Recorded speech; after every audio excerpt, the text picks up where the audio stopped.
Affidavit दिलं की 31 डिसेंबर पर्यंत या पुलाचं बांधकाम पूर्ण केल्या जाईल. त्याच्याबद्दल 31 डिसेंबर उलटून गेला, अजून तिथे काहीही प्रगती नाही. त्या भागातल्या उड्डाण पुलावर ते बोलायला तयार नाही, फक्त खोटं सांगतात. पूर्ण केल्या जाईल करण्याचा आमचा निर्धार आहे. अरे कोर्टाशी सुद्धा तुम्ही खोटं बोलता, जनतेची फसवणूक करता. 5 महिने झाले रेल्वेचा बंद करून ठेवलेला ब्रिज जो आहे त्याच्या बाबतीत एक शब्द तुम्ही बोलायला तयार नाही. आणि त्याच्या मागे असलेली जी कॉन्स्पिरसी होती ती काँग्रेसने उघड पाडली.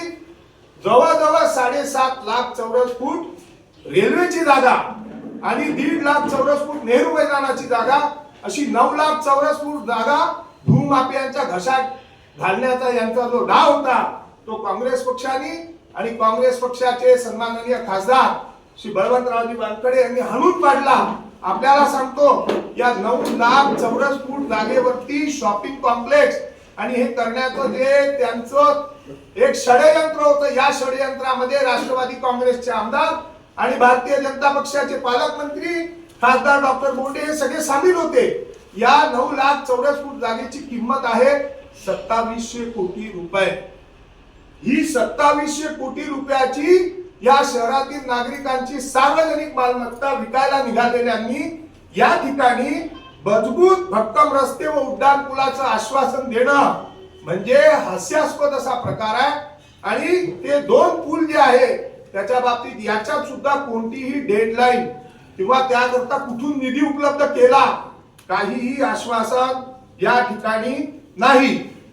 भाजपाने जो या ठिकाणी जाहीरनामा दिलेला आहे त्याच्यामध्ये त्यांनी या शहराला बर्बाद कसं केलं आणि या शहराची अधोगती कशी केली याचा कबुलीनामा दिलेला आहे. पहिली गोष्ट तर अशी आहे की जे लोक इथे 5 वर्ष सत्तेत आहे, महाराष्ट्रामध्ये सत्तेत आहे, त्यांनी वचननामा गॅरंटी देण्याची आवश्यकता नाही. त्यांनी कार्यपूर्तता अहवाल द्यायला पाहिजे होता, परंतु त्यांनी कोणतंही काम केलेलं नसल्यामुळे कार्यपूर्तता अहवाल देण्याची त्यांच्यामध्ये हिंमत नाही किंवा त्यांची परिस्थिती नाही. म्हणून या शहरातल्या जनतेला मूर्ख बनवण्यासाठी त्यांनी हा जो जाहीरनामा काढला आहे हा या शहरातल्या नागरिकांवर मीठ चोळणार आहे, त्यांच्या जखमीवर मीठ चोळणार आहे. दुसरी गोष्ट अशी आहे की या विदर्भातले 2 जे प्रमुख शहर आहे, एक नागपूर आणि एक अमरावती. विदर्भ हा प्रत्येकच क्षेत्रात मागासलेला आहे, परंतु नागपूर म्हणजे फक्त विदर्भ नाही, तर नागपूरमध्ये बाकीचे सुद्धा शहरं आहेत. आणि आपण जर बघितलं असेल तर यांच्या कार्यकाळात नागपूरला 1 लाख कोटी रुपयाचा निधी त्यांनी नेला, आम्हाला साधे 1000 कोटी रुपये दिले नाही. अमरावतीला दुजाभाव दिला जातो, इथे दुहेरी नागरिक राहतात का? या प्रकारची वागणूक ज्या पक्षाने आणि ज्या सत्तेने ज्या सरकारने आम्हाला दिली आहे त्यांना येणाऱ्या याच्यामध्ये निवडणुकीत लोक धडा शिकवल्याशिवाय राहणार नाही असं आम्हाला विश्वास आहे. हॉस्पिटल बाकी साऱ्या सुविधा तुम्ही निर्माण केल्या, ज्या सुपर स्पेशालिटीचा ते उल्लेख करतात, इथल्या सुपर स्पेशालिटीतल्या जे डॉक्टर आहे त्यांचं साधं मानधन